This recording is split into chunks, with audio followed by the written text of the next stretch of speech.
Hello students, आज हम 6th class science chapter number 7 motion and measurement of distances ये आगे कंटिन्यू करेंगे। पहले हमने 3 एक्टिविटीज़ करी थी पिछले पार्ट में। इस पार्ट में हम 4 to एंड चैप्टर कवर करेंगे। अब 4th एक्टिविटी हमारा क्या है? Measuring the length of a curved line. अब कर्व्ड लाइन को हम कैसे मेजर करेंगे? स्ट्रेट लाइंस का अभी तक हमने देखा था, मेजरिंग टूल्स होते हैं, उनको हम कैसे मेजर करते हैं। अब कर्व्ड लाइंस में हम कैसे मेजर करेंगे?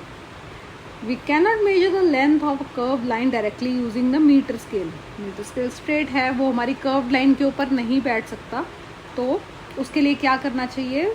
We can use a thread. एक थ्रेड है वो यूज़ कर सकते हैं। थ्रेड यूज़ करने का तरीका इसमें बताया गया है, उसके अलावा क्या है वो भी हम देखेंगे। Use a thread to measure the length of the curve line A B. हम एक थ्रेड लेंगे, ए और बी तक हम एक कर्व लाइन ड्रॉ कर लेते हैं। सपोज ये जो ब्लू लाइन है ये हमने ड्रॉ करी है। अब हम इसको मेजर स्केल से तो कर नहीं पाएंगे, तो हम क्या करेंगे? इसको मेजर करने के लिए हम थ्रेड लेंगे, थ्रेड पे एक नॉट बांध देंगे, उसको हम रख देंगे पॉइंट ए पे। चाहे अगर तो वो टेबल पे आपने ड्रॉ करी है तो आप इसको यहाँ पे एक नेल के साथ, एक कील के साथ इसको फिक्स कर सकते हैं, या टेप लगाकर किसी तरीके से इसको यहाँ पे फिक्स कर सकते हैं। ठीक है, यहाँ रखने के बाद आपको थ्रेड लेके धीरे धीरे आगे बढ़ेंगे। जैसे ये हमारे पास थ्रेड है, इस पे हम यहाँ पे एक नॉट बांध देते हैं। ठीक है, इसे नॉट कर लिया हमने। So this point is our point A. इसको मैं यहाँ रखती हूँ। ठीक है, यहाँ रखना है इसको पॉइंट ए पे, और इसको चाहे तो मैं होल्ड कर सकती हूँ अभी के लिए फ़िलहाल। ठीक है, यहाँ इसको होल्ड करा और मैं इसको स्ट्रेच करूँगी जहाँ तक मुझे ये लाइन दिख रही है। I hope this is visible to you. यहाँ तक, फिर यहाँ पे मैं हाथ रख लूँगी, फिर इसको इसके साथ साथ कर्व करूँगी, थ्रेड को इस लाइन के साथ कर्व करूँगी, और थोड़े थोड़े पार्ट्स पे कर्व करते करते थंब से रख के फिंगर से आगे बढ़ाऊँगी। फिंगर से आगे बढ़ाते हुए जहाँ मेरा पॉइंट सेटल हो जाएगा वहाँ मैं अपना थंब से फिर इसको स्टक करूँगी, फिर आगे इसको, और इतना स्लाइटली करना है कि इसको हम खींच ना लें। यहाँ तक हो गया। इसके बाद फिर इसको आगे बढ़ाएंगे। ये पॉइंट मेरा अब नेक्स्ट यहाँ तक है, फिर ये यहाँ तक सेटल होगा। ये बहुत थोड़ा थोड़ा हमें करना पड़ेगा क्योंकि कर्व्स हैं, इसमें स्ट्रेट लाइन ज़्यादा नहीं है हमारे पास। हम इसको कर्व्स में करके सेट करेंगे, और ये यहाँ तक आ गया। इसको हम मार्क कर लेते हैं एक पेन से इस पॉइंट पर, ये यहाँ, और यहाँ से इस पॉइंट पे आते ही जैसे ये बी पॉइंट पे पहुँचेगा हमने इसको मार्क कर लिया है विद कलर्ड पेन। अब हमारा ये मार्क आपको दिख रहा है थ्रेड के ऊपर, ये मैंने डॉट मार्क करा है। यहाँ से इस नॉट तक ये है इस कर्व लाइन की मेजरमेंट, और इसको हम किसी रूलर के साथ या किसी मेजरिंग टेप के पास रखकर इसको मेजर कर सकते हैं कि ये लाइन हमारी एक्चुअल में इसकी लेंथ कितनी है। ठीक है, लाइक दिस। इसको हम मेजर कर लेंगे यहाँ पर सेंटीमीटर्स में, क्योंकि ये छोटा है तो हम सेंटीमीटर्स में लेंगे या इंचेस में ले सकते हैं। ये आ रहा है हमारा 7.9। ठीक है, ये 7.9 तक हमारी मेजरमेंट आ रही है। 7 के आगे 9 पॉइंट तक, पूरा 8 तक नहीं है, 8 सेंटीमीटर्स नहीं है, 7.9 तक आएगा। ठीक है, अगर हम इसको 0 पे रखते हैं। ठीक है, ये हो गई हमारी मेजरमेंट कर्व लाइन की। अब हम अगर इसको कर्व लाइन पे इससे मेजर कर लिया, अगर कोई राउंड हमारे पास कोई चीज़ है जिसको हमें वो राउंड में है उसको मेजर करना है, या कर्व्स नहीं है, वो कुछ स्ट्रेट और कुछ कर्व्स हैं, उसको हम कैसे मेजर कर सकते हैं? उसके लिए एक तो आप ये थ्रेड मेजरमेंट हो गई, जो ज़्यादातर अभी भी जो कंस्ट्रक्शन, मकान बनाने वाले या और चीज़ें कारपेंटर्स होते हैं, ये अभी भी ये थ्रेड वाला टेक्निक, ये थ्रेड की यूज़ करते हैं। इसके अलावा एक है मेजरिंग टेप, जिसको इंची टेप कहा जाता है, जो टेलर्स अक्सर यूज़ करते हैं, वो भी इसी का है, क्योंकि उसमें आपको थ्रेड अलग से मेजर करके उसको मेजरिंग टेप पे या स्केल पे मेजर नहीं करना पड़ेगा, उसके ऊपर ही आपको मेजरिंग उसमें मेजरमेंट मिल जाती है। तो आप डायरेक्ट उसको रख के भी कर्व्स को मेजर कर सकते हैं, ठीक है। जैसे ट्री की हो गई, विड्थ आपने चेक करनी है, ट्री कितना वाइड है, कितना ब्रॉड है, तो आप डायरेक्ट उसको मेजरिंग टेप लेकर भी कर सकते हो। उसमें इंचेस, आपके इंचेस और सेंटीमीटर्स मार्क्ड होते हैं, तो आपको दो बार करना, डबल प्रोसेस नहीं होगा, थ्रेड पे अलग मार्क करो और बाद में अलग करो उसकी मेजरमेंट, वो आप डायरेक्टली उससे भी कर सकते हैं, ठीक है। ये हो गया हमारे कर्व पार्ट्स को मेजर करने का तरीका। Need a lot of care to, इस तरह से करने में हमें बहुत ध्यान रखना चाहिए। And we need a standard unit of device which we measure this distance and can convey the result to others. ये एकदम एक्यूरेट होना चाहिए, और मेजरिंग के टूल्स हमारे वही होने चाहिए जिन पे स्टैंडर्ड यूनिट हमारे बन चुके हुए हैं, जो एक मेजरमेंट के हमारे पास हैं ऑलरेडी, जो हमारे मीटर्स, सेंटीमीटर्स, इसमें हम मेजर करते हैं। हम किसी और तरीके से थ्रेड से अगर हर जगह थ्रेड का ही अपना मेजरमेंट टूल बनाएंगे, एक थ्रेड से कंपेयर करके दूसरे को करेंगे, तो मेजरमेंट्स में फ़र्क आएगा, ठीक है। ये हो गया। नेक्स्ट है मूविंग थिंग्स अराउंड अस। हमारे आसपास क्या क्या चीज़ें हैं और हिलती हुई चीज़ें, मूविंग, मोशन में चीज़ें कौन सी हैं। Think of the same object you have seen recently, some objects, ठीक है, उसकी लिस्ट बनानी, कुछ भी हो सकती है, इसमें बहुत सारी एग्जांपल दी है, बहुत सारी। People sitting on the chair और people moving about, the list of the may also have butterflies, dogs, cow, hen, small baby fish in water, and a house, factory, a piece of stone, horse, ball, bat, moving train, sewing machine, a wall clock, and hands of the clock.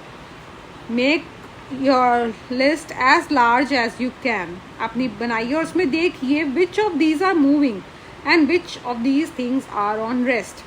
Objects बनाइए और उसके आगे लिखना है house, objects on rest वाले एक category में लिखिए और मोशन वाले अलग।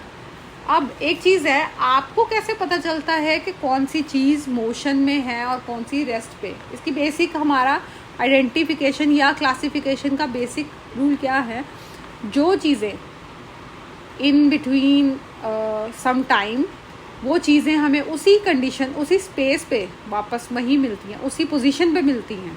कंडीशन चेंज हो सकती है बट उनकी प्लेसमेंट वही है, वो उसी लोकेशन पर या उसी जगह पर प्लेस हैं, तो हम उसे क्या कहेंगे, those things are on rest. और अगर आफ्टर सम टाइम, कुछ मिनट्स बाद या कुछ सेकंड्स बाद, कुछ आवर्स बाद अगर हम उस चीज़ को देखते हैं और वो चीज़ इस जगह से दूसरी जगह है, उनकी लोकेशन का, उनकी पोजीशन में डिफरेंस आ चुका है, अलग है पोजीशन, तो हम क्या कहेंगे, वो चीज़ें मोशन में हैं, वो चीज़ें रेस्ट पे नहीं हैं।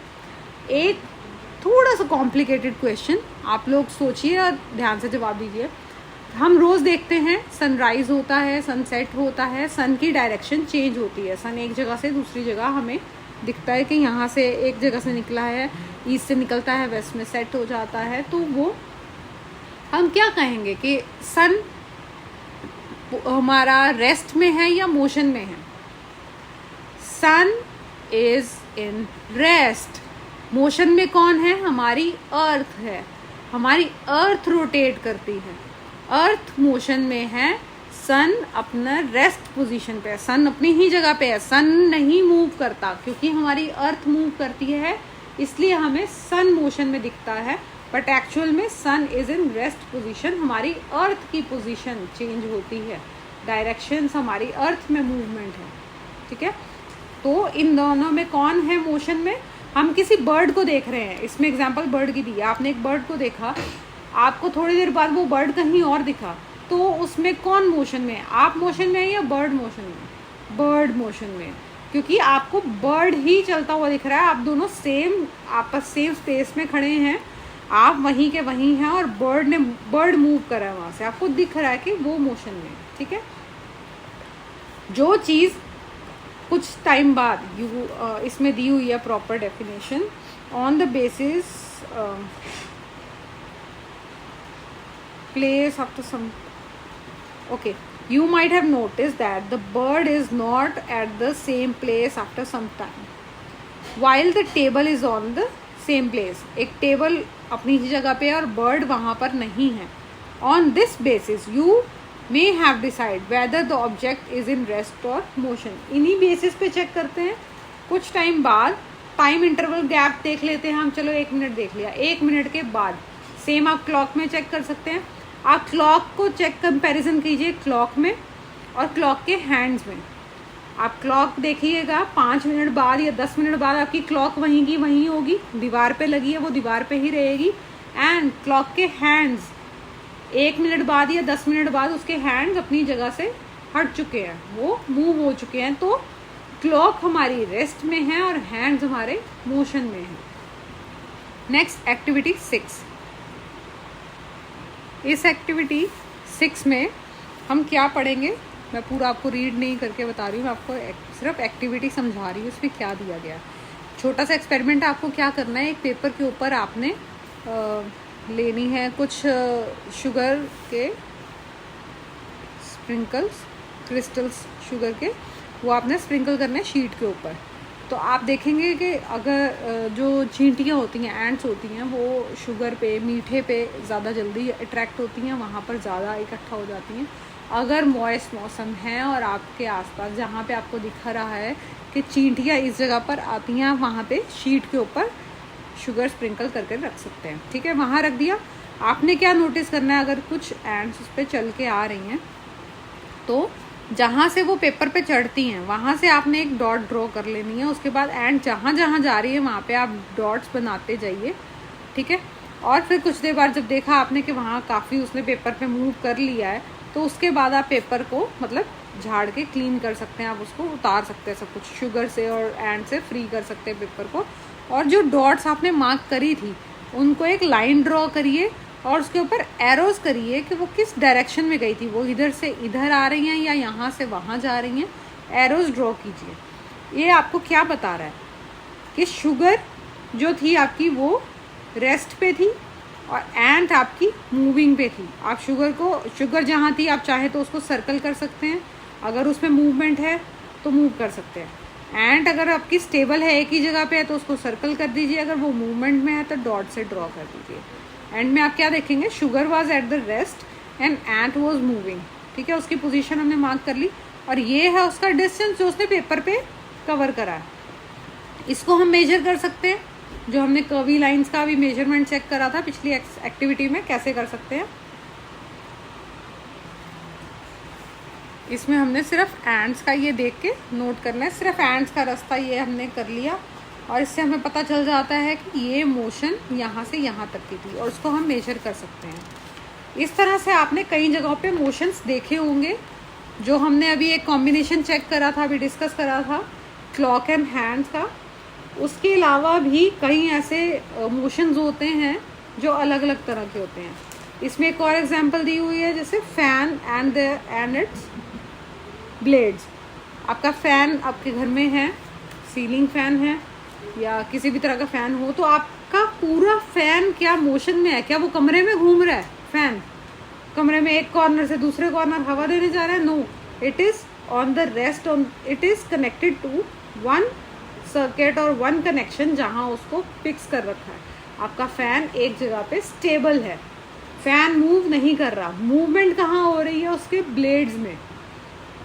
ओके, जो सेंटर पार्ट है, जो फैन का सेंटर पार्ट है वो मोशन में है, वो सर्कुलर में रोटेट कर रहा है और जो उसके ब्लेड्स हैं वो पूरा घूम रहे हैं, अपनी पोजीशन भी चेंज कर रहे हैं. ये अपनी ही पोजीशन पे कर रहा है, रोटेशन में है, और ये मोशन में पूरे सर्कल को कवर कर रहे हैं. ठीक है, ये कुछ तरह की अलग अलग तरह की मोशंस हैं. वो मोशंस क्या हैं वो हम अगले पार्ट में चेक करेंगे. 7.8 टाइप ऑफ मोशंस, किस किस तरह की मोशंस होती हैं. इस पार्ट में हमने सिर्फ यही देखा था कि हमने ये चीज़ क्लियर करनी है कि कौन सी चीज़ को हम रेस्ट पे कहते हैं और कौन सी चीज़ को हम मोशन पे कहते हैं. कोई भी चीज़ अगर किसी भी टाइम इंटरवल में अपनी जगह से हटती है तो वो उस टाइम में, लिमिटेड टाइम पीरियड में वो मोशन में है, और जब वो वहाँ पे आके मान लीजिए आपने यहाँ पेपर रखा, वो उस वक्त रेस्ट पोजीशन पे है, ठीक है। एग्जैक्ट 10 o'clock,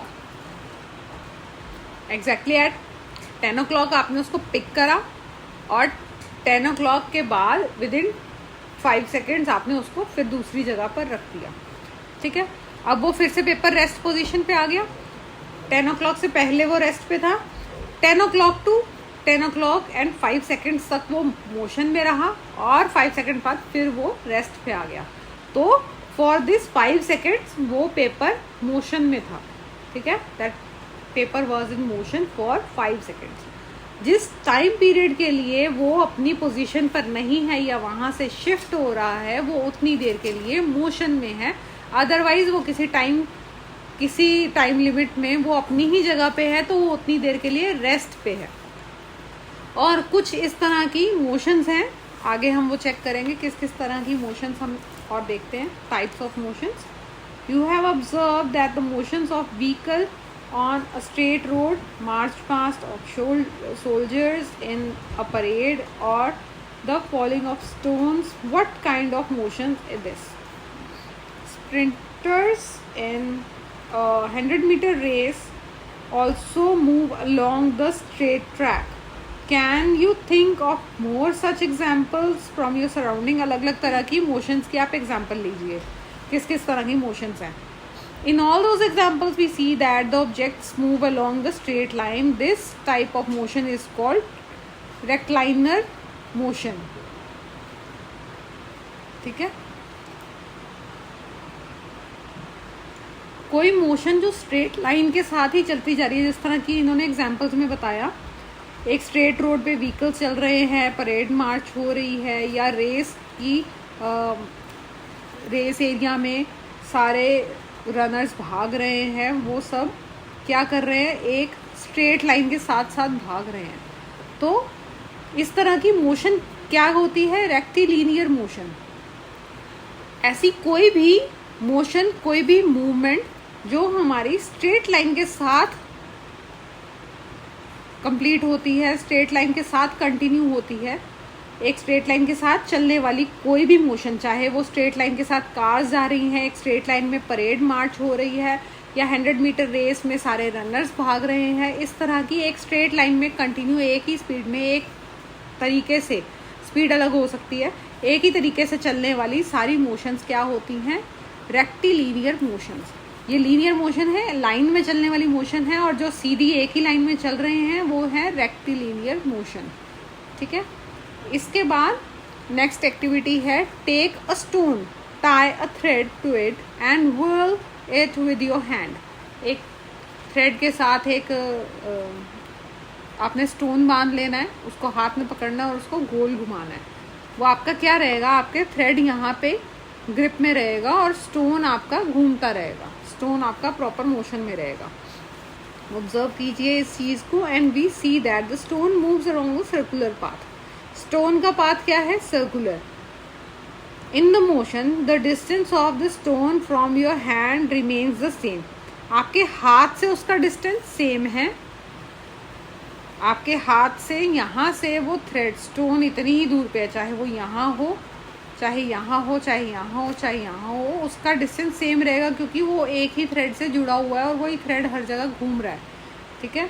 मैं यहाँ इसको पकड़ती हूँ, यहाँ बांधती हूँ, यहाँ पे एक बॉल है, एक बॉल यहाँ पे, इसको हम घुमाते हैं, तो इस सेंटर पॉइंट से इनका डिस्टेंस वही रहेगा, ठीक है। ये इनकी मूवमेंट हो रही है, ये इनकी पोजीशन बदल रही है, लेकिन यहाँ का डिस्टेंस उतना ही आ रहा है, ठीक है। In this motion, the distance of the stone with the hand remains the same. This type of motion is called circular motion. इस तरह की मोशन क्या होती है, सर्कुलर मोशन। जैसे आप ये देख रहे हैं, इस तरह का इक्विपमेंट आप देखते हैं फार्मर्स फील्ड्स में अक्सर डाला होता है, ये यूज़ करते हैं क्या, पानी को फील्ड तक पहुंचाने में। इसमें ये जो व्हील घूम रहा है, ये भी यहाँ से बंधा हुआ है, ये अपनी जगह से मूव कर रहे हैं, लेकिन सेंटर से ये कनेक्टेड है, और ये एक ही जगह पे, और ये डिस्टेंस यहाँ से इन मग्स का डिस्टेंस सेम है।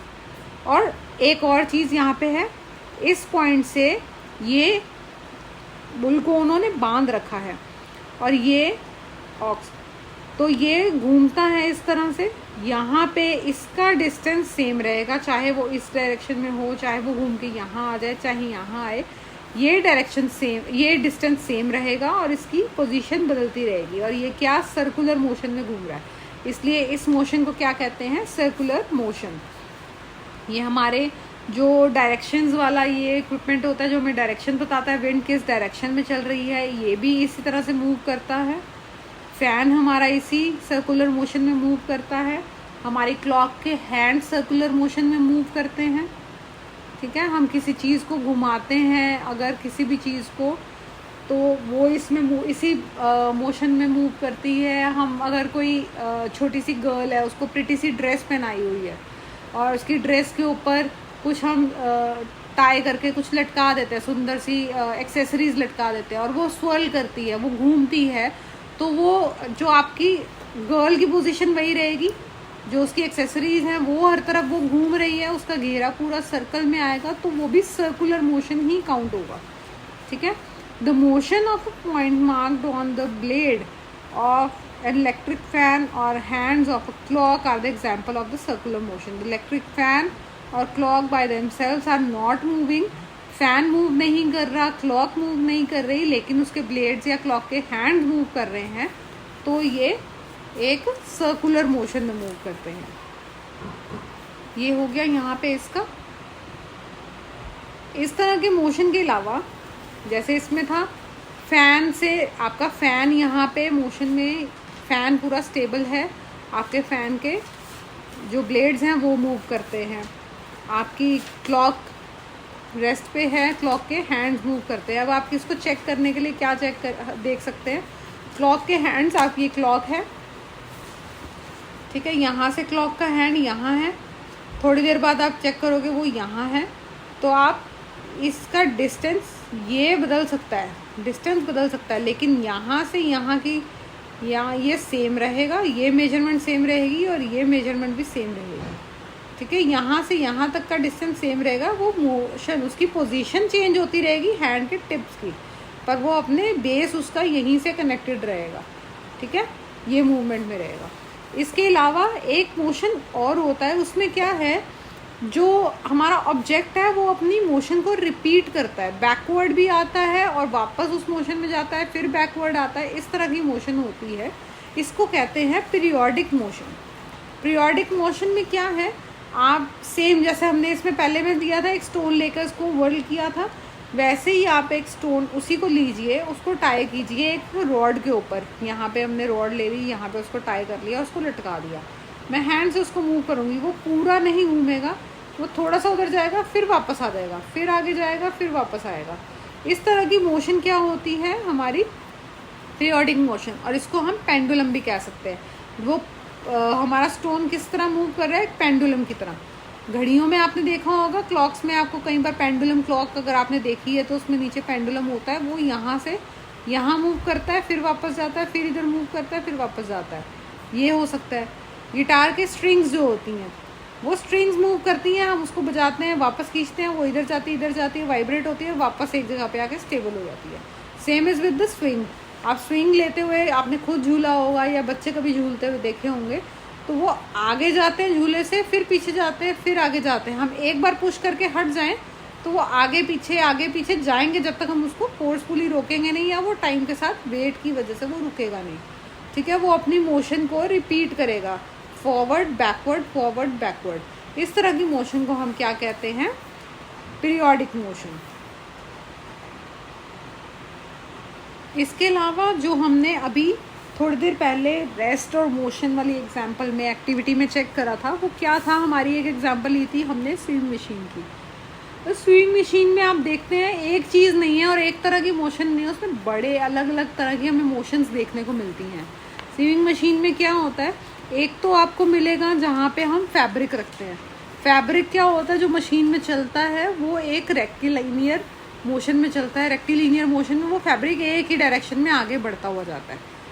अदर इज निडल, उसकी अप एंड डाउन अपनी मोशन को रिपीट कर रही है।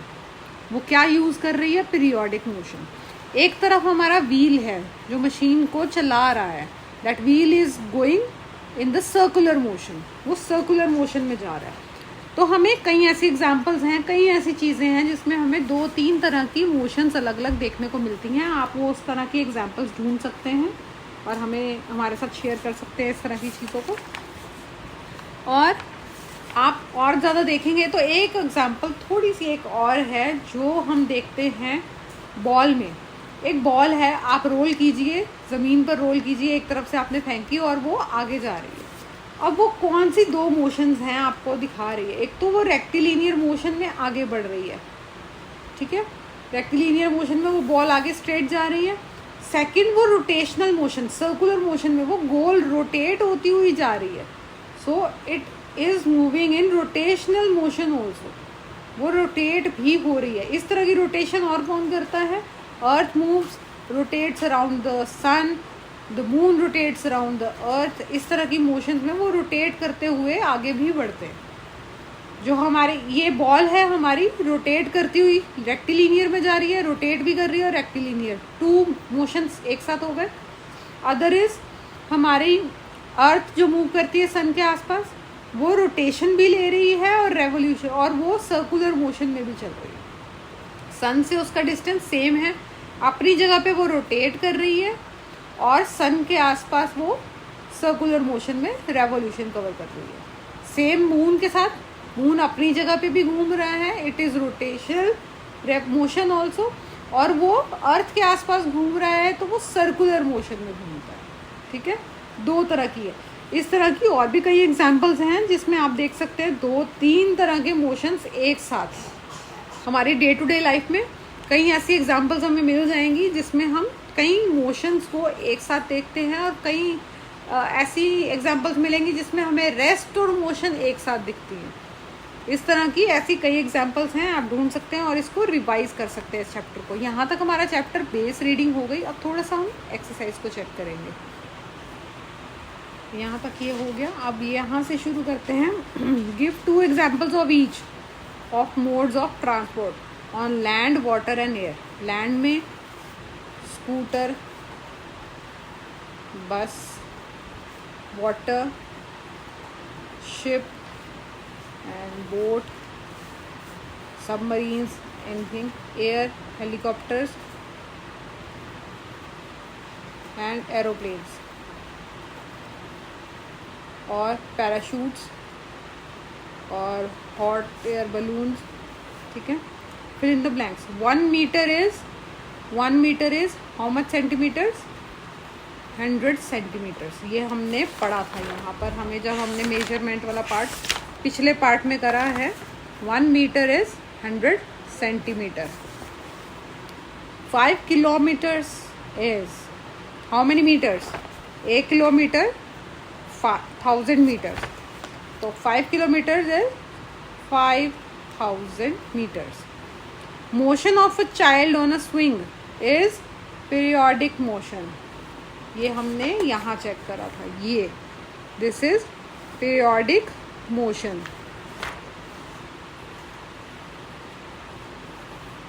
Periodic motion. Motion of a needle in a swing machine, वो बार बार नीचे ऊपर नीचे रिपीट कर रही है, again it is a periodic motion.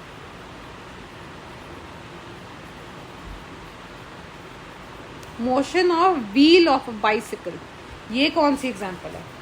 अब ये आपने अभी यहाँ पे देखा, बॉल रेवोल्यूशन, रोटेशन भी ले रही है, रोटेशनल में भी है और रेक्टिलिनियर में भी है, और moving motion of wheel of a bicycle. लेकिन अभी हमें सिर्फ व्हील की, पूरी बाइसिकल की नहीं बतानी, बाइसिकल मूव कर रही है नहीं, हमें व्हील की मोशन का बताना है। व्हील किस मोशन में चल रहा है? रोटेशनल में या सर्कुलर मोशन, क्योंकि उसका सेंटर बाइसिकल से जुड़ा हुआ है और वो बाकी का उसका जो डायामीटर, उसका सर्कमफ्रेंस है वो मूव कर रहा है, उसकी बाउंड्री हमारी मूव कर रही है, उसके एजेस, रबर ट्यूब मूव कर रही है, और सेंटर से वो जॉइंट है अपने रूट से, जो अपनी बाइसिकल से। So it is a circular motion.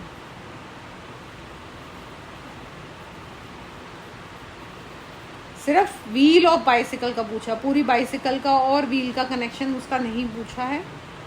Why can a pace or footstep not be used as a standard unit of length? Why it is not used? ये हमने फर्स्ट पार्ट में पढ़ा था. क्यों नहीं यूज करते? Because everyone has different size of body parts, so it cannot be accurate. We can measure something with our footstep. The measurement will be different by the measurement of other person, because we all have different body size. Arrange the following length in their increasing magnitude. Increasing में बताना है सबसे छोटा, जो हमारा सबसे छोटी measurement कौन सी है? The minimal is millimetre. This is the millimetre first. Millimetres के बाद आता है हमारा सेंटीमीटर. मिलीमीटर्स को ज्वाइन करके 10 मिलीमीटर्स को ज्वाइन करके सेंटीमीटर बनता है. 100 सेंटीमीटर्स को मिला के हमारा मीटर बनता है, और 1000 मीटर्स को मिला के हमारा किलोमीटर बनता है. तो ये सबसे छोटा, फिर बड़ा, फिर उससे बड़ा, फिर उससे बड़ा. ठीक है. Next, the height of a person is 1.6 metre. Express it into centimetres and millimetres. अब इसको सेंटीमीटर्स और मिलीमीटर्स में करना है. ये थोड़ा सा मैथमेटिकल है, ये आपने होपफुली करा होगा. आप 6th में हैं, तो ये तो आपके 5th क्लास के चैप्टर में भी था. आपने ये ज़रूर करी होगी चीज़ें. Height of a person is 1.65 metre. इसे हमें चेंज करना है सेंटीमीटर्स में एंड मिलीमीटर्स में. पहले तो हम इसको सारा सेंटीमीटर्स में करेंगे. 1 metre is equal to 100 centimetres. ठीक है. अब यहाँ पे 1 मीटर है और ये पॉइंट्स में है, तो ये सेंटीमीटर ही है. 1.65 metre is equal to 1.65 into 100 centimetre. ये पॉइंट्स हटा देंगे तो यहाँ पे नीचे 100 आ जाएगा. ठीक है. अब ये क्या बचा हमारा? 165 सेंटीमीटर. अब हमें इसको एक्सप्रेस करना है into centimetres and millimetres. Centimetres में हो गया. अब मिलीमीटर में 1 centimetre is equal to 10 millimetre. 165 centimetre is equal to 165 into 10 millimetre. तो आंसर विल बी 1650 मिलीमीटर. ठीक है. हमने सेंटीमीटर्स में भी कर दिया और मिलीमीटर्स में भी कर दिया. Next, the distance between Radha's home and her school is 3250 metres. Express this into kilometres. अब देखिए, पहले हमने बिगर मैग्नीट्यूड से छोटे में लाए थे, अब हम छोटे से इसको बड़े में करेंगे. Distance is equal to 3250. आप पूरे सेंटेंस में भी लिख सकते हैं. The distance between Radha's home and her school is equal to 3250 centimetre 3250 metres. हमें क्या पता है? 1 metre is equal to 1000 1/1000 kilometre. ठीक है. 1 किलोमीटर में 1000 मीटर्स होते हैं और 1 मीटर हमारा 1000 का 1 पार्ट होता है. तो हम इसको क्या करेंगे? अब 3250 metre is equal to 3250 divided by 1000. 1 kilometre में 1000 होते हैं, तो हम इसमें क्या करेंगे? हमारा आंसर क्या आएगा? 3.250 मीटर. ठीक है. ये हमारा किलोमीटर किलोमीटर्स में कन्वर्ट हो जाएगा, क्योंकि हमने इसको 1000 से डिवाइड कर दिया. Next, while measuring the length of a knitting needle, जिससे हम निट करते हैं, हम स्वेटर्स या बुनाई करते हैं, वो वाली नीडल की मेजरमेंट करी. Reading of the scale eight 1 and. First and जो हमारा था वो 3 सेंटीमीटर था. ठीक है. 1 end is equal to 3.0 centimetre और other end was eight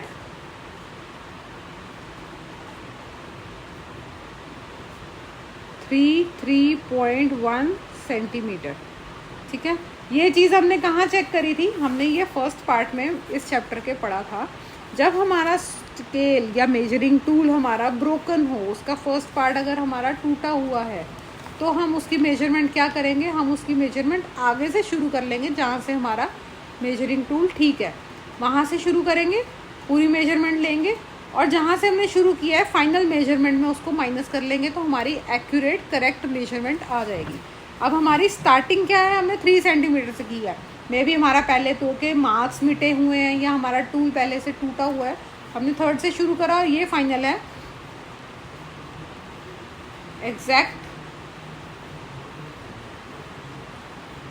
exact measurement is 33.1 centimetre minus 3.0 centimetre. इसमें से 3 माइनस कर देंगे, हमारा आंसर क्या आएगा? 33 में से 3 जाएंगे, 30.1 centimetre is the measurement of the knitting needle. Write the similarities and differences between the motion of a bicycle and ceiling fan that has been switched on.